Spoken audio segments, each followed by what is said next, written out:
அமைச்சரவை இடம்பெற்றிருக்கின்ற ஒரு அமைச்சர் பொறுப்பு அமைச்சராக இருக்கின்றார்.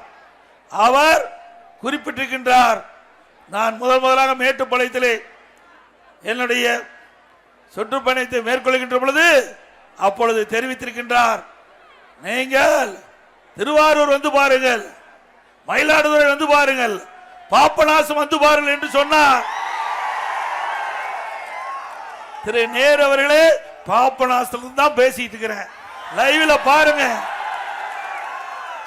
திருவாரூர்ல பார்த்தாச்சு, மயிலாடுதுறை பார்த்தாச்சு, நாகப்பட்டினத்தில் பார்த்தாச்சு. இப்பொழுது தஞ்சாவூர் மாவட்டம் பாபநாசத்திலே பாருங்கள், மக்களுடைய எழுச்சியை பாருங்கள். எழுச்சி பயணம் எழுச்சியோடு இருக்குது. ஆகவே நீங்கள் காண்கின்ற கனவு பகல் கனவாக இருக்கின்றது.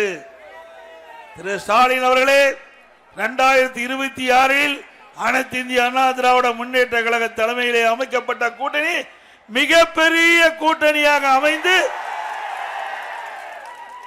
வரலாற்று சிறப்புமிக்க வெற்றியை பெறும். அறுதி பெரும்பான்மையோடு அண்ணா திமுக ஆட்சி அமைக்கும்.